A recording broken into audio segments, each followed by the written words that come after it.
मौके पर मुख्यमंत्री ने कहा कि ये हरियाणा बाल संरक्षण आयोग का सांकेतिक भाषा को आगे बढ़ाने के साथ साथ श्रवण दिव्यांगों को बाल संरक्षण कानून जेजे एक्ट व पोक्सो एक्ट के बारे में जागरूक करने के लिए एक सराहनीय कदम है।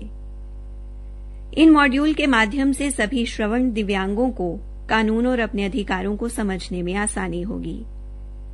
मुख्यमंत्री ने कहा कि देखभाल व संरक्षण की आवश्यकता वाले और किसी भी प्रकार से योग्य दिव्यांग बच्चे जो बाल आश्रम में रह रहे हैं उनके लिए भी सरकार विशेष नीति बनाएगी ताकि उन्हें पढ़ने लिखने सहित विभिन्न कार्यों में किसी प्रकार की परेशानी न हो।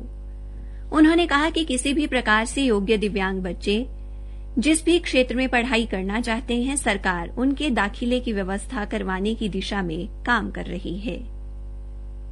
मुख्यमंत्री ने कहा कि केंद्र सरकार द्वारा नई शिक्षा नीति में पूरे भारत में एक सांकेतिक भाषा लागू करना ऐतिहासिक निर्णय है।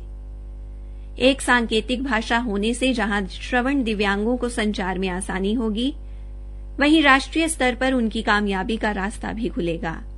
उन्होंने कहा कि नई शिक्षा नीति में श्रवण दिव्यांगों को मिले अधिकार आने वाले समय में उनकी कामयाबी का रास्ता खोलेंगे।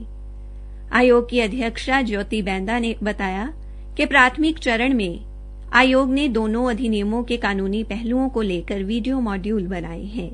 ये मॉड्यूल भारतीय सांकेतिक भाषा में होने से कोई भी श्रवण दिव्यांग इन्हें आसानी से समझ सकेगा और बाल संरक्षण कानूनों के बारे में जान सकेगा।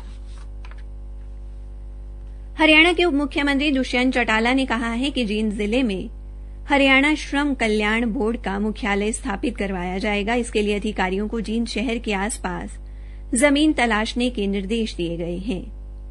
उन्होंने कहा कि श्रम कल्याण बोर्ड का मुख्यालय स्थापित होने से इस क्षेत्र का काफी विकास होगा।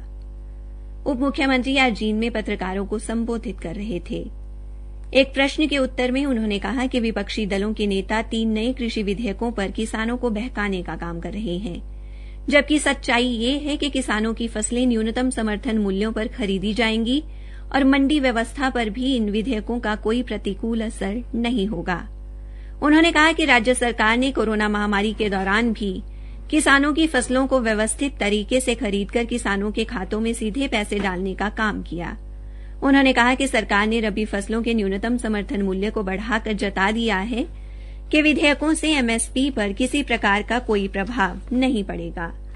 उप मुख्यमंत्री ने आज हिसार जिले के गांव खेड़ी जालब में 7,18,61,000 रुपए की लागत से तैयार उप तहसील भवन का उद्घाटन भी किया। इस अवसर पर पुरातत्व संग्रहालय एवं श्रम रोजगार राज्य मंत्री अनूप धानक भी मौजूद रहे। उप मुख्यमंत्री ने कहा कि इस उप तहसील भवन से आसपास के 18 गांवों के लोग लाभान्वित होंगे। उन्हें अपने तहसील संबंधी कार्यों के लिए नारनौंद के चक्कर नहीं लगाने पड़ेंगे। हरियाणा के मुख्यमंत्री मनोहर लाल ने केंद्रीय रेल राज्य मंत्री सुरेश अंगड़ी के निधन पर गहरा शोक व्यक्त किया है।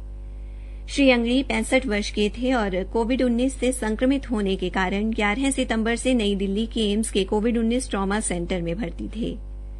आज चंडीगढ़ में जारी एक शोक संदेश में मुख्यमंत्री ने कहा कि उनका निधन भारतीय जनता पार्टी और भारतीय राजनीति के लिए एक अपूरणीय क्षति है।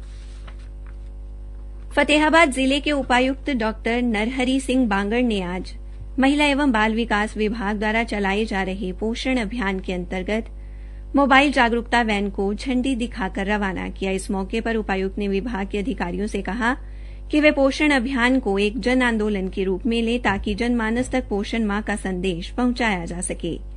उधर सिरसा के उपायुक्त रमेश चंद्र बिढ़ान ने भी आज सिरसा कैंप कार्यालय से पोषण यात्रा वैन को हरी झंडी दिखाकर रवाना किया। अंत में मुख्य समाचार एक बार फिर।